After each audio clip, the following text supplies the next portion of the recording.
Recording in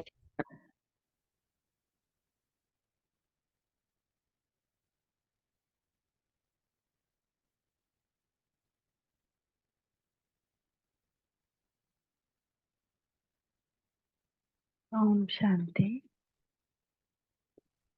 Om Shanti. Om Shanti. सुनते हैं आज की मीठी मुरली मीठे बाप दादा से। मीठे बच्चे, उच्च पद पाने के लिए बाप तुम्हें जो पढ़ाते हैं उसे ज्यों का त्यों धारण करो। अपनी सदा श्रीमत पर चलते रहो। प्रश्न है, कभी भी अफसोस ना हो उसके लिए किस बात पर अच्छी तरह विचार करो। किसी बात का जीवन में अफसोस न हो उसके लिए हर एक आत्मा जो पाठ बजा रही है वह ड्रामा में एक्यूरेट नोंधा हुआ है।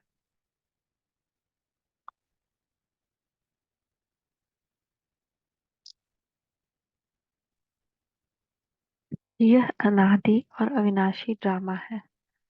इस बात पर विचार करो तो कभी भी अफसोस नहीं हो सकता। अफसोस उन्हें होता जो ड्रामा के आदि मध्य अंत को रियलाइज नहीं करते हैं। इस ड्रामा के राज को चिंतन मनन नहीं करते हैं कि क्या है ये ड्रामा। ड्रामा है ये सब कुछ। तुम बच्चों को इस ड्रामा को ज्यों का त्यों साक्षी होकर देखना है। इसमें रोने रुसने की कोई बात नहीं, चाहे कैसा भी सीन हो।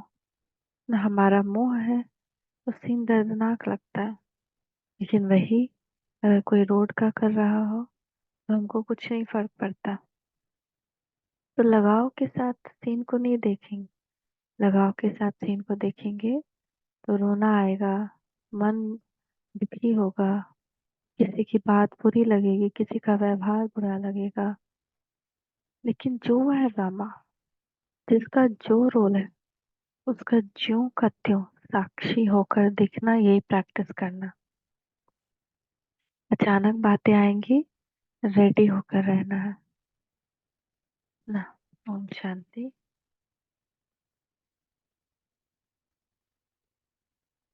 रूहानी बाप बैठ रूहानी बच्चों को समझाते हैं कि आत्मा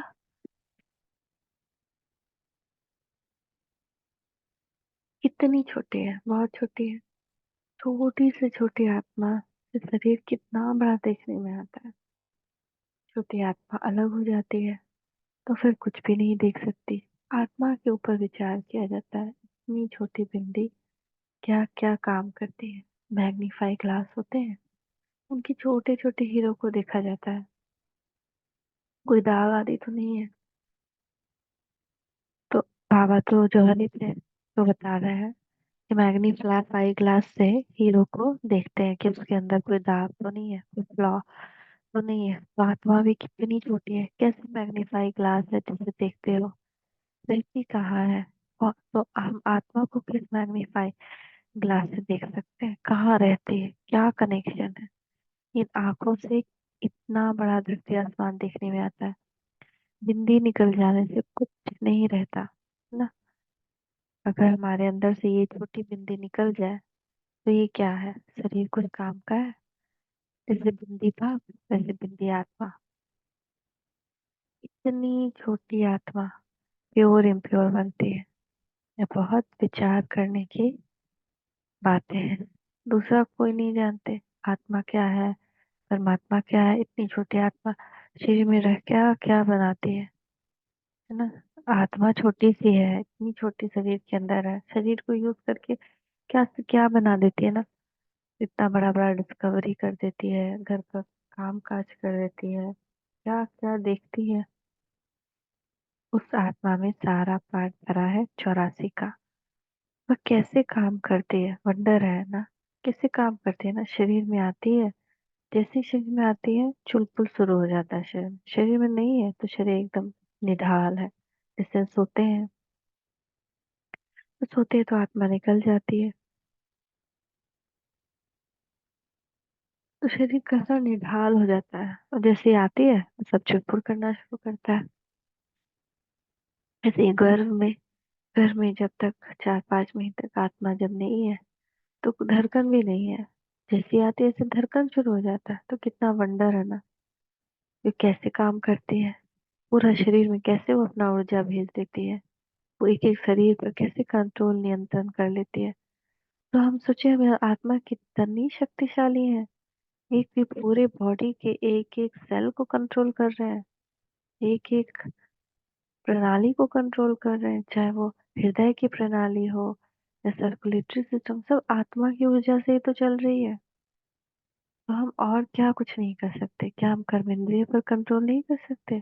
मुख पे, बुद्धि पे कंट्रोल नहीं कर सकते कि जो सोचना है वही सोचे, जो बोलना है वही बोले, जो देखना है वही देखे, जो अंदर जाने देना वही जाने दे, जो व्यर्थ है, फालतू है, निगेटिव है, उसको अंदर जाने ही ना दे। सोचे अपने आप को कि मैं इतनी शक्तिशाली हूँ, तो फिर मैं मोह में क्यों पड़ी हूँ, या मैं क्या उसको कहते हैं, क्यों किसी सिचुएशन में अपनी शांति को खोती हूँ। ये तो मेरा अपना जन्म सिद्ध अधिकार है, एक आत्मा का पवित्रता जन्म सिद्ध अधिकार, सुख शांति जन्म सिद्ध अधिकार।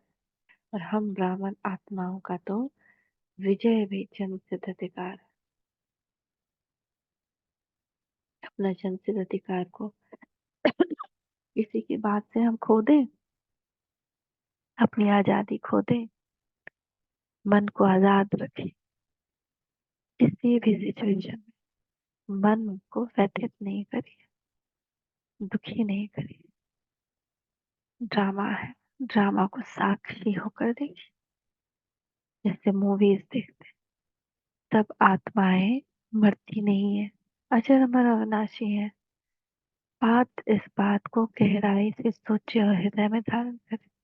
चाहे कुछ भी हो जाए, किसी का शरीर जर्जरीभूत हो जाए, आत्मा निकल जाए, मगर वो जो शरीर था वो उस आत्मा की वजह से था, और आत्मा अभी भी है। आत्मा मरी नहीं, मर ही नहीं सकती।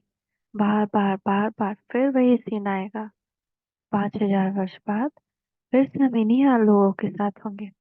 तो अंत किसका हुआ? कुछ भी तो अंत नहीं हुआ। जब वही आत्मा, वही शरीर फिर से हमारे सामने आएगा, तो हम दुखी क्यों हो रहे हैं? बार बार ये बात अपने आप को याद दिलाए। कोई कोई कितना भी अपना बुरा कर रहा हो, कितना भी सिचुएशन बुरा हो, दुआएं देते हैं, ठीक है, भला हो जाए, सही मार्ग पर आ जाए, लेकिन उससे हम अपने आप को पृथक रखें, हम नहीं इन्वॉल्व हो जाए उसमें। कैसे काम करती है, वंडर है ना। इतनी छोटी सी भिंडी में 84 जन्मों का पास मुंदा, एक शरीर छोड़ दूसरा लेती है। शरीर से आत्मा निकल गई तो शरीर मर गया। कितना बड़ा शरीर है और कितनी छोटी आत्मा है। यह भी बाबा ने बहुत बार समझाया है कि मनुष्य को कैसे पता पड़े कि सृष्टि का चक्र हर 5,000 वर्ष बाद फिरता है। फलाना मरा, यह कोई बात नहीं, कोई नई बात नहीं। उनकी शरीर ने यह शरीर छोड़ दूसरा लिया, 5,000 वर्ष पहले भी इस नाम रूप को इसी समय छोड़ा था, और 5,000 वर्ष बाद भी वही होगा। आत्मा जानती है हम एक शरीर छोड़ दूसरे में प्रवेश करती हूँ। तो आत्मा जानती है, जब आत्मा निकलती है वो जानती है कि मैं ये शरीर छोड़कर अब नया ले रही हूँ। हम तब तक नहीं जानते जब तक इस शरीर के अंदर भ्रमित अवस्था में बॉडी कॉन्शियस में है। हम अपने आप को शरीर समझते हैं, और हम समझते हैं कि शरीर मरा तो हम मर गए। यही चीज बाबा हटाने आए, क्योंकि यही दुख का कारण है। शरीर मरने से शरीर मरता है, आत्मा नहीं। हम आत्माएं तो चक्कर लगाते रहती हैं। अभी जैसे अभी हम सब बैठे हैं, 5,000 साल बाद फिर बैठेंगे, तो फिर से हमको इसी शरीर के साथ मिलना है। तो लॉस किस चीज का हुआ? कुछ भी नहीं हुआ। ये तो जैसे नाटक हो गया, फिल्म को रिवाइंड कर करके देखते रहो। तो अभी तुम शिव जयंती मनाते हो, दिखाते हो 5,000 वर्ष पहले भी शिव जयंती मनाई थी। हर 5,000 वर्ष बाद शिव जयंती जो हीरे तुल्य है मनाते ही आते हैं। ये सही बात है। विचार सागर मंथन करना होता है जो औरों को समझा सके। ये त्योहार होते हैं, तुम कहेंगे नहीं बात नहीं, हिस्ट्री रिपीट होती है। जो फिर 5,000 वर्ष बाद भी जो भी पाठधारी है वह अपना शरीर लेते हैं। एक नाम रूप देश काल छोड़ दूसरा लेते हैं। इस पर विचार सागर मंथन कर ऐसा लिखें जो मनुष्य वंडर खाए। वाह, ऐसा होता आत्मा का रोल। किसी से बात करने पर ये जब समझाएंगे आप, तो कितना वंडर खाएंगे। बच्चों से हम पूछते हैं ना, आगे कब मिले हो, ना कब मिले थे पहले मुझसे, 5,000 साल पहले ऐसे ही मिले थे। इतनी छोटी आत्मा से ही पूछना होता है ना। फिर से, फिर ये सिचुएशन पहले भी आई थी, उसमें विश्वास क्या रखना है। हम पहले भी विजयी हुए थे और अभी भी विजयी होंगे। तुम इस नाम रूप में आगे कब मिले थे, आत्मा ने सुना। तो बहुत कहते हैं हाँ बाबा, आपसे कल पहले मिले थे।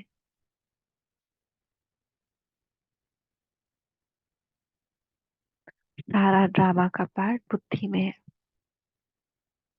वह होते हैं हद के ड्रामा के एक्टर्स। यह है बेहद का ड्रामा ना। हद का ड्रामा भी होता ना। शाहरुख खान, आमिर खान और अमिताभ बच्चन कितना सा ड्रामा करता है। कहीं पे घर में झगड़ा हो जाता है, कहीं पे मारा पीटी हो जाता है, कहीं पे ना पर बहुत प्रेम का सीन दिखाता है। ड्रामा है ना, सच का थोड़ी है। ऐसे ये भी ड्रामा है, सच का कुछ भी नहीं है। कुछ भी सच का नहीं है। हम इसमें मदाए हुए हैं इस ड्रामा में, इसलिए हम उस रहस्य को बॉडी कॉन्शियसनेस के कारण नहीं जान पा रहे, अफेक्टेड हो रहे हैं। तो जब हम इसको समझेंगे वापस से, जो ज्ञान हमको सत्युग में रहता है कि हम आत्मा है, मरते नहीं है, अमर है। आत्माएं अमर है। तो बाबा हमको फिर से अमर बनाने आए, क्योंकि हम आत्मा नहीं मरते हैं। ये जब कॉन्शियसनेस आ जाएगी तो हम मरेंगे नहीं। मतलब जब हमारा शरीर छूटता है तो क्या सोचते हैं, जा ये तो मर गया। लेकिन सत्युग में शरीर छूटता है तो क्या हुआ, अरे वाह, इनको तो अब नया शरीर मिलेगा। अकाले मृत्यु भी वहां नहीं होती। तो यहाँ बहुत अकाले मृत्यु होती है, क्योंकि पाप बहुत है। इसीलिए वहां को की मृत्यु को अमरता कहा जाता है। देह का चेंज करना कहा जाता है, और यहाँ के मरने को मरना कहा जाता है, मृत्यु कहा जाता है। वहां मृत्यु नहीं, मृत्यु नहीं। वहां सर्प के खाल की तरह ड्रेस बदलना है, बहुत गाजे बाजे के साथ। क्योंकि वहां कोई कम उम्र में नहीं मरता, कोई कम उम्र में शरीर नहीं छोड़ता, स्वस्थ होते हैं। पुण्य पवित्र दुनिया होती, पवित्रता जितना है उतने स्वस्थ रहेंगे। अब देखिए वो हमारे घर में ही नानी कितना दिन जी, कितना शक्ति के साथ जी। क्यों?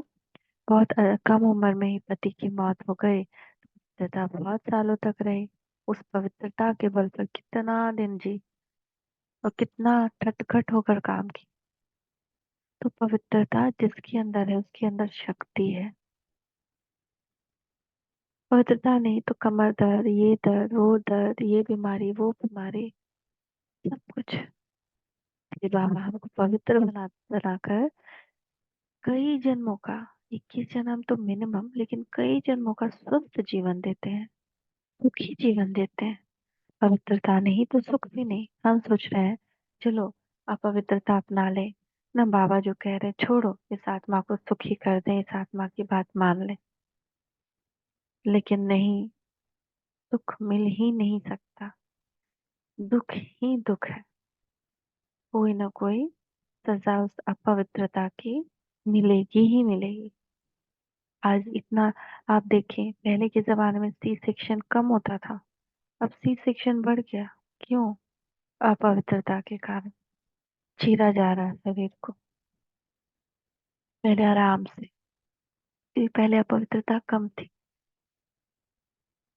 एक बच्चा हुआ, दो बच्चा हुआ बस, या फिर बोल के भी, अगर कोई गंदा बात बोल रहा है, तुरंत अपने आप को लोग अलग कर देते थे, कहते थे शिव शिव शिव शिव शिव, राम राम राम राम, करके अपने आप को उस दृश्य से, उस जगह से, उस व्यक्ति से अलग कर देते थे।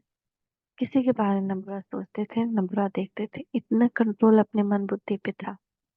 वो भी अपवित्र था, नहीं थी। तो जितना जितना आत्मा पवित्र होते जाएगी ना, उतना उतना उसका एज बढ़ता जाएगा। और राजयोग से क्या होता है, पवित्रता आती है, इसलिए राजयोग करने वाला का उम्र बढ़ता है।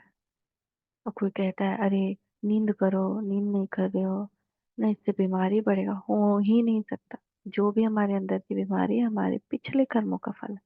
हम जितना योग करके उसको खत्म करेंगे, नींद पर विजय प्राप्त करेंगे। ये देवताएं इतनी देर नहीं सोते हैं, सोते ही नहीं है। उनको तो बस थोड़ा सा लेटना है, बस ऐसे ही लेटते हैं नाम मात्र के लिए, उनको उनमें थकान ही नहीं होती। आप सोचिए कि महल कितना बड़ा होता है वहां का, जैसे दिल्ली से लेकर राजस्थान तक का बड़ा महल होता है। इतना बड़ा महल, एक एक कमरा बहुत विशाल। तो वहां कोई गाड़ी से नहीं जाते हैं, पैदल चलते हैं, और फास्ट, कुछ ही मिनट में एक कमरे से दूसरे मिनट में कमरे पहुंच जाते हैं। तो क्या होती होगी उनकी ऊर्जा,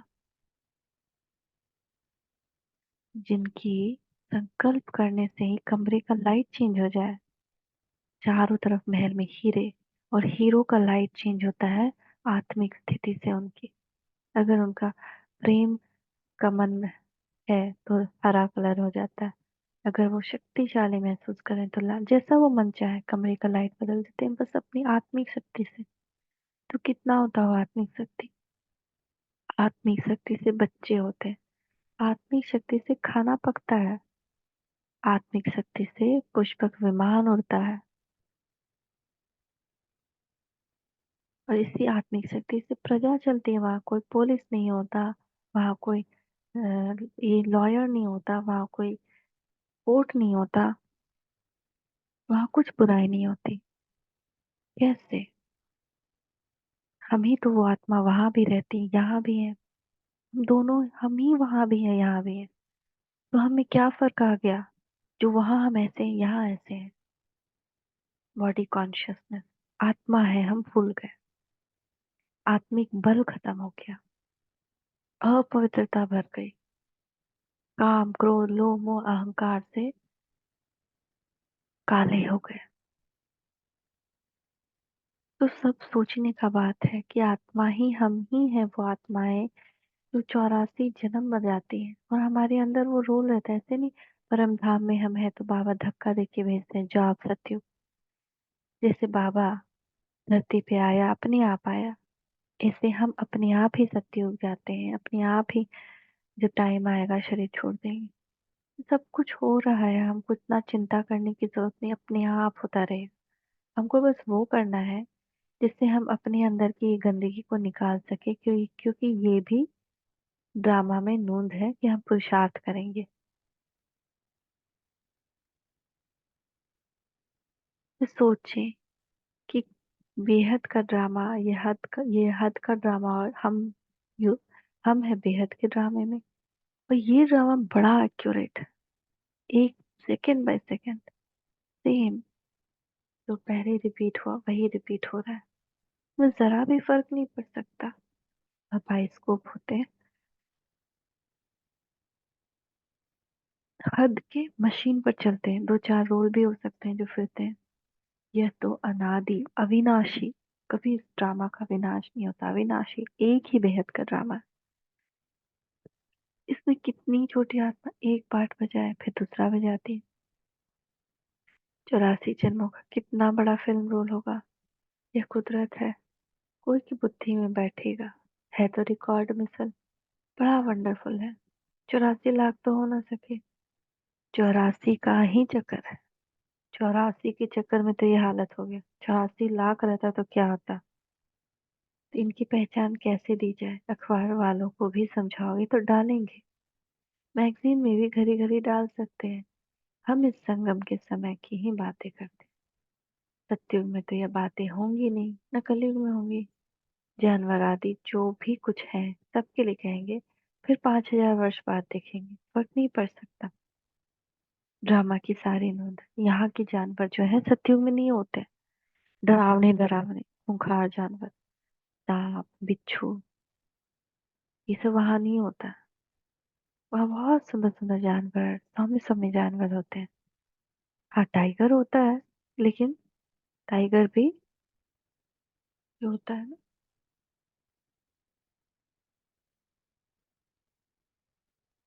वो भी बहुत शांत होता है वहां पे।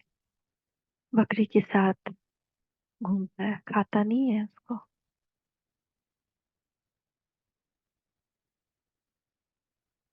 सतयुग में तो ये बातें होंगी नहीं, हम इस संगम के समय की ही बातें करते हैं। न कलयुग में होंगी, जानवर आदि जो कुछ है सबके लिए कहेंगे, फिर 5,000 वर्ष के बाद देखें, फर्क नहीं पड़ सकता। ड्रामा में सारी नोंद है। सतयुग में जानवर भी बहुत खूबसूरत होंगे। ये सारी वर्ल्ड की हिस्ट्री ज्योग्राफी रिपीट होगी। जैसे ड्रामा की शूटिंग होती है, मक्खी उड़ी वह भी निकल गई, फिर रिपीट होगी। अब हम इन छोटी छोटी बातों का ख्याल तो नहीं करेंगे। पहले तो बाप खुद कहते कि हम कल्प कल्प संगम युग के इस भाग्यशाली रथ पर आता हूँ। आत्मा ने कहा, कैसे इसमें आते, इतनी छोटी बिंदी है। उनको फिर ज्ञान का सागर कहते हैं।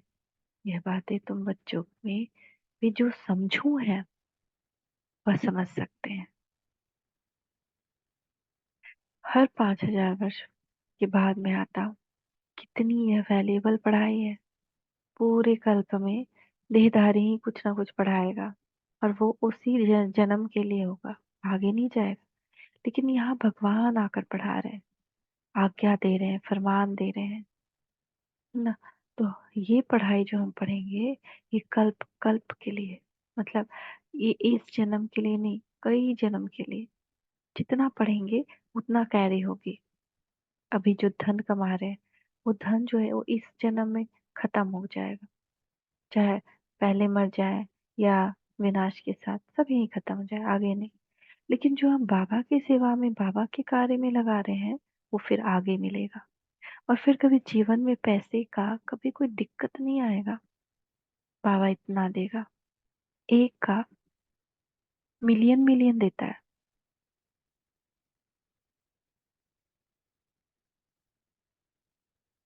तो बाबा के पास एक्यूरेट नॉलेज है जो बच्चों को देते हैं। तुम्हारे से कोई पूछे तो तुम झट कहेंगे, सत्युग की आयु 1250 वर्ष की है। एक एक जन की आयु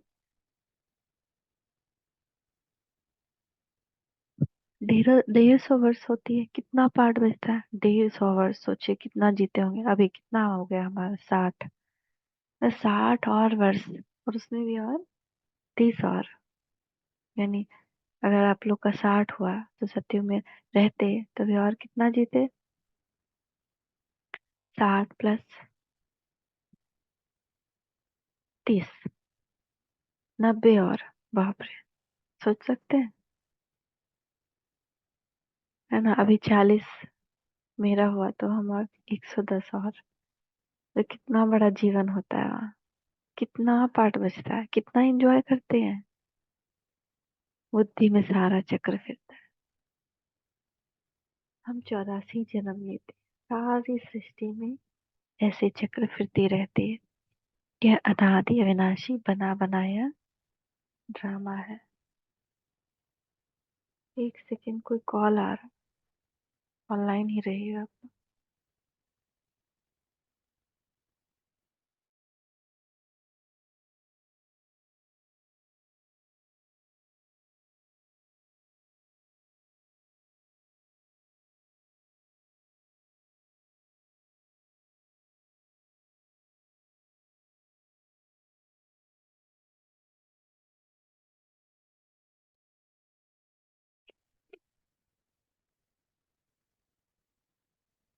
तो कितना सारा गायन है ना अभी।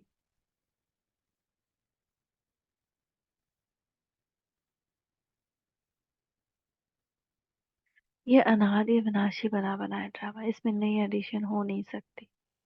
गायन भी है, चिंता ताकि कीजिए जो अनहोनी होए ना, उसका चिंता करना चाहिए। जहाँ कुछ वो हो रहा है जो नहीं होना चाहिए। यहाँ पे तो सब कुछ परफेक्ट है। जो कुछ होता है ड्रामा में नूंद है, साक्षी होकर देखना पड़ता है। उस नाटक में कोई ऐसा पार्ट होता है, जो कमजोर दिल वाले होते हैं वो रोने पड़ते हैं, रोने लग पड़ते हैं। है तो नाटक ना, यह रियल है। इसमें हर आत्मा अपना पार्ट बजाती है। ड्रामा कभी बंद नहीं होता है, इसमें रोने रुसने की कोई बात नहीं। कोई भी नहीं, नई बात थोड़ी है। अफसोस उनको होता है जो ड्रामा के आदि मध्य अंत को रियलाइज नहीं करते। यह भी तुम जानते हो। इस समय जो इस ज्ञान से पद पाते हैं, चक्कर लगाकर फिर वही बनते हैं। ये बड़ी आश्चर्यवत विचार सागर मंथन करने की बात है। कोई भी मनुष्य इन बातों को नहीं जानते। ऋषि मुनि भी कहते थे, हम रचता और रचना को नहीं जानते। उनको क्या पता कि रचता इतनी छोटी बिंदी है, वही नई सृष्टि का रचता है। तुम बच्चों को पढ़ाते हैं ज्ञान का सागर। ज्ञान का सागर खुद हमको पढ़ा रहा है। ये बातें तुम बच्चे ही समझाते हो। तुम थोड़ी कहेंगे हम नहीं जानते हैं। तुमको बाप इस समय सब समझाते हैं। तुमको कोई भी बात में अफसोस करने की जरूरत नहीं। तो बाबा ने क्लियर किया है, इसी बात पे अफसोस नहीं करो, सदैव हर्षित रहना है। उस ड्रामा की फिल्म चलते चलते घिस जाएगी, पुरानी हो जाएगी, फिर बदली करें, पुरानी को खलास कर देते हैं। यह तो बेहद का अविनाशी ड्रामा है। ये खलास नहीं होता, ये घिसता नहीं है। ऐसी ऐसी बातों पर विचार कर पक्का कर लेना चाहिए, यह ड्रामा है। यह ड्रामा है। इंजॉय करना है। हम बाप की श्रीमत पर चल पतित से पावन बन रहे हैं, और कोई बात हो नहीं सकती जिससे हम पतित से पावन बन जाएं। जब तक हम श्रीमत पर न चलें, पतित से पावन नहीं बन सकते। श्रीमत पर चल योग लगा कर ही हम पतित से पावन बनते, क्योंकि बाबा कर्म करना सिखा रहे हैं। कैसे कर्म करो, पवित्र कर्म कैसे करो, पुण्य आत्मा कैसे बनो, अथवा तमो प्रधान से सतो प्रधान बने। पाठ बजाते बजाते हम सतो प्रधान से तमो प्रधान बने, फिर सतो प्रधान बनना है। न आत्मा विनाश को पा सकती है, न पाठ विनाश को पा सकता है। जो भी हमारे बच्चे हैं, माता पिता है, वो फिर हमारे वही बनेंगे 5,000 साल बाद। तो ना पाठ हमारा कभी खत्म होता है, और ना ही ड्रामा कभी खत्म होता है, ना आत्मा खत्म होती है। तो क्यों हम वरी हो, फिर तो वही सब लोग आएंगे। ऐसी ऐसी बातों पर कोई का विचार नहीं चलता। मनुष्य तो सुनकर वंडर खाएंगे। वह तो सिर्फ भक्ति मार्ग के शास्त्र ही पढ़ते हैं। तो हम अपनी रिकॉर्डिंग कर रहे हैं, अगर हम किसी बात पे वरी हो जाते, रोते, तो 5,000 साल बाद फिर रोएंगे, फिर वरी होंगे, फिर परेशान होंगे। तो अपने आप को हर परेशानी से, हर चीज से एकदम फ्री रखना है, स्वतंत्र मन से, एकदम स्वतंत्र। बहुत सब ड्रामा करेगा, चारों तरफ कोलाहल है, हम क्यों उसमें फंसे भाई। ना हमको उस पे फंसना है, ना उलझना है किसी भी तरह से। मन वचन कर्म किसी भी तरह से नहीं उलझना है। फिर उलझेंगे अगर आज उलझे तो ऐसी ऐसी बात को सोचे। वह तो सिर्फ भक्ति मार्ग के शास्त्र ही पढ़ते हैं, रामायण भगवत गीता आदि वही है। इसमें तो विचार सागर मंथन करना होता है। बेहद का भाव जो समझाते हैं, उसको ज्यों का त्यों हम धारण कर ले तो अच्छा ही पद पाले। सब एक जैसी धारणा नहीं कर सकते। कोई तो बहुत महीनता से समझाते हैं। आजकल जेल में भी भाषण करने जाते हैं, वेश्याओं के पास भी जाते हैं, गूंगे बहरों के पास भी जाते, बच, बच्चे जाते हैं क्योंकि उन्हों का भी हक है। हाँ, गूंगो बहरों के पास भी जाते हैं, इशारों से समझाते हैं। आत्मा समझने वाली तो अंदर है ना। चित्र सामने रख दो, पढ़ तो सकेंगे ना। तो बहुत स्कूल में भी क्लासेस चल रहा है, ऐसा डम डीफ वाला क्लासेस। तो बुद्धि तो आत्मा में है ना। भल अंधे लूले लंग रहे हैं, परंतु कोई ना कोई प्रकार से समझ सकते हैं। अंधों में कान तो है। तुम्हारी सीढ़ी का चित्र तो बहुत अच्छा है। यह नॉलेज कोई को भी समझाकर स्वर्ग में जाने लायक बना सकते हो। आत्मा बाप से वर्षा ले सकती है, स्वर्ग में जा सकते हैं, घर के ऑर्गन्स डिफेक्टेड हैं, वहां तो लूले लंगड़े होते नहीं, वहां आत्मा और शरीर दोनों कंचन मिल जाते हैं।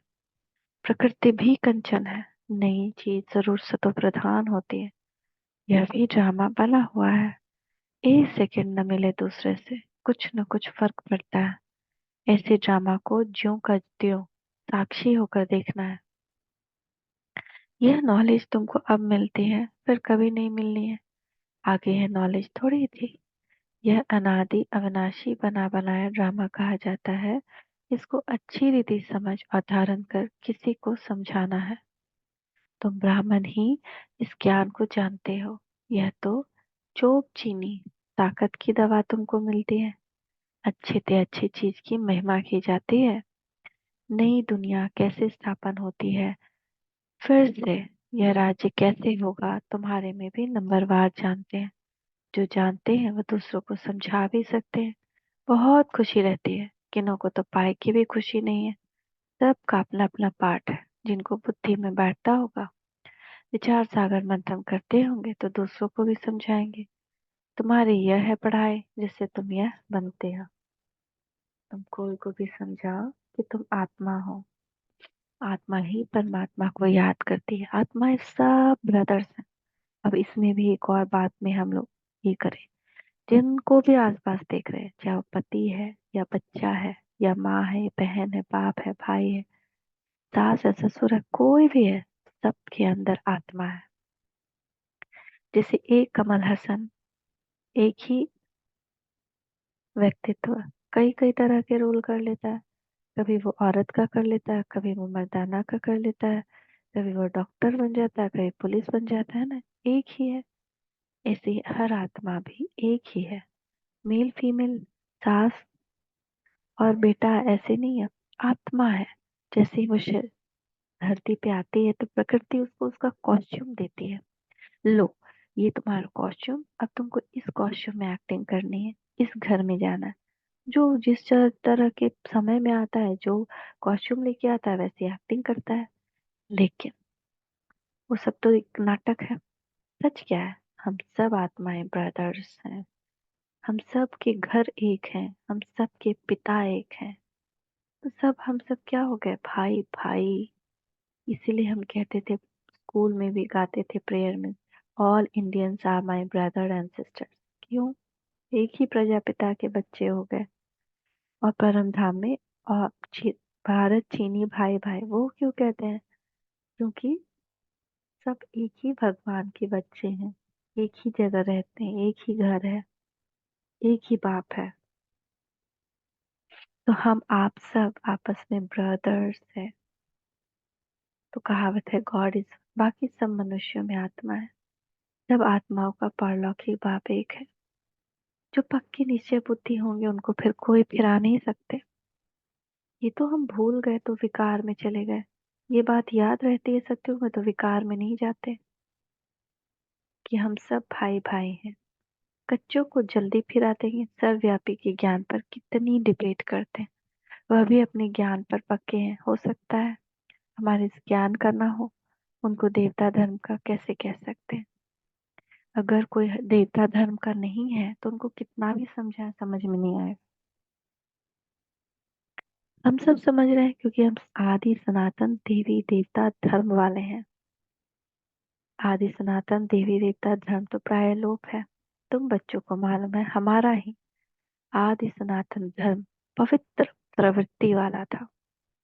गृहस्थ धर्म, गृहस्थ को प्रवृत्ति कहते हैं। तो हमारा ही पवित्र गृहस्थ वाला जीवन था। अब तो अपवित्र हो गया। जो पहले पूज्य थे वही पुनः पुजारी बन गए। तो आप सब पूज्य थे, आपका यादगार मंदिरों में है। लेकिन अभी क्या है, आप ही पुजारी बने, आप ही आरती गाते अपनी खुद की। तो बहुत पॉइंट्स कंठ होगी तो समझाते रहेंगे। बाप तुमको समझाते हैं, तुम फिर औरों को समझाओ कि यह सृष्टि चक्र कैसे फिरता है। सिवाय तुम्हारे और कोई नहीं जानते। तुम्हारे में भी नंबरवार है। बाबा को भी घड़ी घड़ी पॉइंट्स रिपीट करनी पड़ती है क्योंकि नए नए आते हैं। शुरू में कैसे स्थापना हुई तुम्हारे से पूछेंगे, फिर तुमको भी रिपीट करना पड़ेगा। तुम बहुत बिजी रहेंगे, चित्रों पर भी तुम समझा सकते हो, परंतु ज्ञान की धारणा सबको एक रस तो नहीं हो सकती। इसमें ज्ञान चाहे, याद चाहे, धारणा बड़ी अच्छी चाहिए।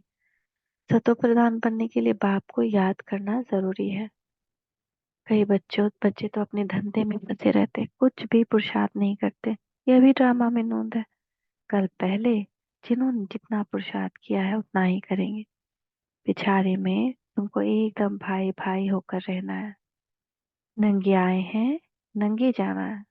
ये शरीर लेके हम नहीं आए थे। ये शरीर हमारा वस्त्र है। इस शरीर के बिना हम क्या हो गए? नंगे। आत्मा।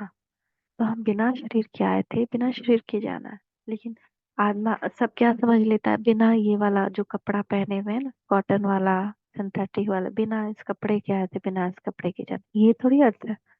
इसके नंगे आए थे, नंगे जाने का अर्थ है बिना शरीर के आए थे, बिना शरीर के जाना। ये शरीर ही आत्मा का कपड़ा है। ऐसे ना हो पिछाड़ी में कोई याद आ जाए। अभी तो कोई वापस जा न सके, जब तक विनाश न हो स्वर्ग में कैसे जा सकेंगे? जरूर या तो सूक्ष्म वेतन में जाएंगे या यहाँ ही जन्म लेंगे। बाकी जो कमी रहेगी उसका पुरुषार्थ करेंगे, वह भी बड़े हो तब समझ सके। यह भी ड्रामा में सारी नोंद है। तुम्हारी एक रस अवस्था तो पिछाड़ी में ही होगी। ऐसे नहीं लिखने से सब याद हो सकता है। फिर लाइब्रेरी शादी में इतनी किताबें क्यों होती? डॉक्टर वकील लोग बहुत किताबें रखते हैं, स्टडी करते हैं। वह मनुष्य मनुष्य के वकील बनते हैं। तुम आत्माएं आत्माओं के वकील बनते हो। आत्माएं आत्माओं को पढ़ाती है। वह है जिस्मानी पढ़ाई, यह है रूहानी पढ़ाई। इस रूहानी पढ़ाई से फिर 21 जन्म कभी भूल चूक नहीं होगी।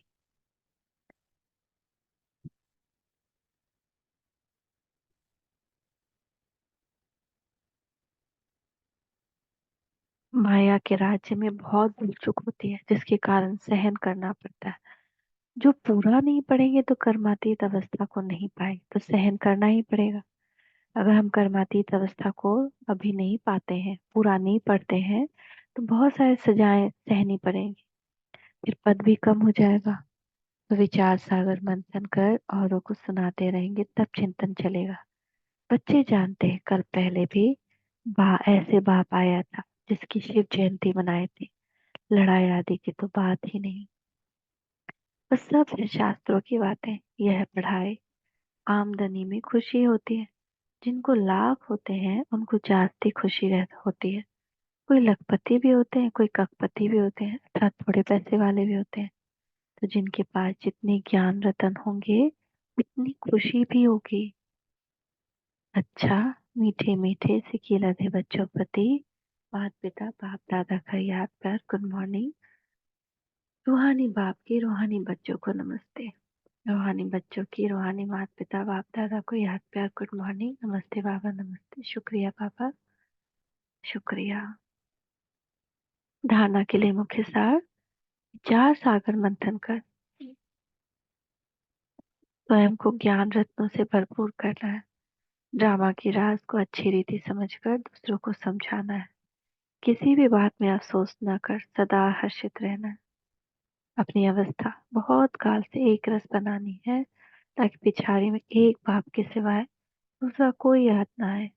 अभ्यास करना है। हम भाई भाई हैं, अभी वापस जाते हैं। वे हम सब की वानप्रस्थ अवस्था है। चाहे वो आत्मा छोटे से शरीर में है या आत्मा बड़े शरीर में है, बूढ़े शरीर में, सबको एक साथ जाना है। तो वरदान क्या है? मीठे मीठे बाप दादा का वरदानी हस्त अपने मस्तक पर देखे। बाबा वरदान दे रहे हैं, मीठे बच्चे अलबेलेपन की लहर को विदाई दे। सदा उमंग उत्साह में रहने वाली समझदार आत्मा भवा। कई बच्चे दूसरों को देखकर स्वयं अलबेले हो जाते हैं। सोचते हैं ये तो होता ही है, चलता ही है। क्या एक ने ठोकर खाई तो उसको देखकर अलबेलेपन में आकर खुद भी ठोकर खाना, ये समझदारी है ना? दूसरे को देखते हैं ना, अरे ये ब्रह्म कुमारी तो इतना फॉलो नहीं कर रही, तुम ही क्यों इतना फॉलो कर रहे हो? हम ही क्यों इतना फॉलो करें? हमसे जितना होगा उतना करेंगे। अरे ये लहसुन प्याज छोड़ना मुश्किल बात है। अरे ये काम करना मुश्किल बात है।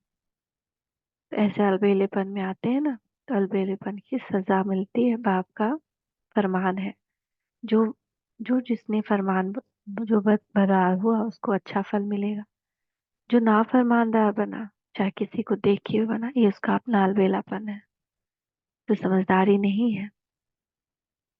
तो हम भी, हमको भी देखकर फिर और कोई भी ये सोच सकता है, अरे ये तो ऐसे कर रहा है, हम भी ऐसे करें, तो खुद भी ठोकर खाएंगे, दूसरों को भी ठोकर लगेगी। तो बाप दादा को रहम आता है कि ऐसे अलबेले रहने वालों के लिए पश्चाताप की घड़ियां कितनी कठिन होगी। इसलिए समझदार बन अलबेलेपन की लहर को, दूसरों को देखने की मन को, लहर को मन से विदाई दो। औरों को नहीं देखो, बाप को देखो। स्लोगन है, वारिस क्वालिटी तैयार करो तब प्रत्यक्षता का नगारा बनेगा। वारिस क्वालिटी तैयार करो तब प्रत्यक्षता का नगारा बनेगा, बजेगा। ओम शांति, ओम शांति, ओम शांति।